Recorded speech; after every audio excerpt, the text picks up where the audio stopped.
O câncer de cavidade oral, laringe e faringe, juntos, eles ocupam o 7º lugar no ranking de câncer no mundo.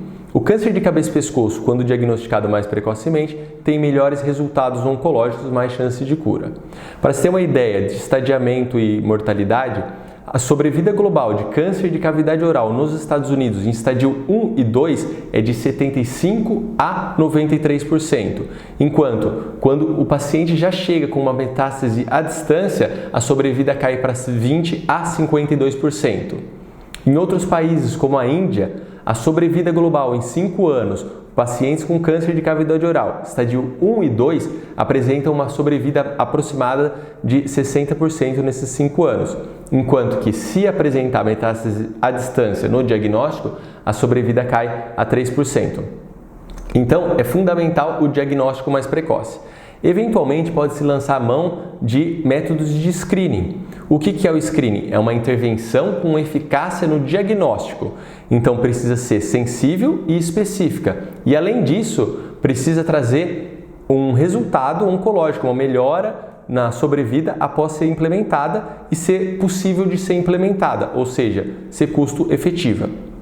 Na cabeça e pescoço, a gente não tem muito uma política de screening bem estabelecida. Então, a gente vai apresentar um artigo publicado no JAMA, por um grupo canadense, que é uma revisão sistemática publicada em outubro de 23 sobre screening em cabeça e pescoço, no qual foi realizada essa revisão sistemática entre 2001 e 2022 para responder 3 questões. Quais são as técnicas comuns para screening de cabeça e pescoço? São efetivas em encontrar o problema?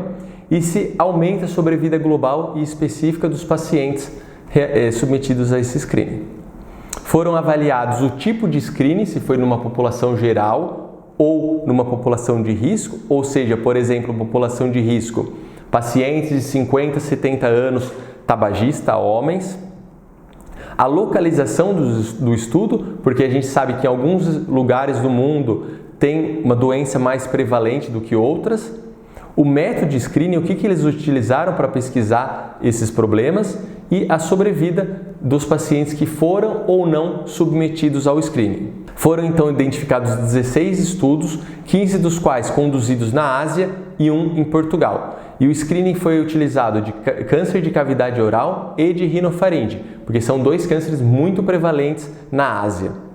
O cavidade oral por muito mascar tabaco e da rinofaringe por muita relação com o câncer do câncer de rinofaringe e o vírus do Epstein-Barr, e também por alto consumo de sódio. Com relação aos pacientes com câncer de cavidade oral, o screening foi feito por realização da inspeção da cavidade oral a cada 2 ou 3 anos, e os pacientes em screening para câncer de rinofaringe, seja por familiares de primeiro grau com histórico de câncer, foi a pesquisa de Epstein-Barr no sangue, pesquisa sorológica. Então temos 3 gráficos que a gente vai avaliar qual foi o resultado desse screening na precocidade do diagnóstico, como que a gente aumentou o número de estadiamento 1 e 2 pós o screening, sobre a sobrevida global e mortalidade desses pacientes. Nesse gráfico A, observa-se que no grupo de risco e também na população geral, houve um aumento da proporção de estadios 1 e 2 quando pacientes submetidos a screening. Já com relação à sobrevida, tanto do grupo de risco quanto da população geral, houve um aumento da sobrevida global em 3 e 5 anos nos pacientes com screening. O mesmo se observa no grupo nessa tabela C sobre mortalidade.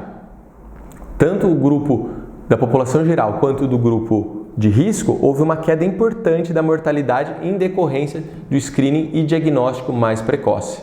Então, para concluir, o rastreio trouxe aumento na sobrevida global e específica em 3 e 5 anos dos pacientes, principalmente de alto risco. Então, o que a gente tem que levar em consideração? Que tendo uma doença prevalente que a gente possa identificar em cabeça e pescoço e fazer um rastreio em que haja aderência, ou seja, esse rastreio precisa ser repetido nos pacientes, a gente vai ter uma maior sobrevida dos pacientes, desde que seja possível implementar esse rastreio. Ficamos por aqui, até semana que vem.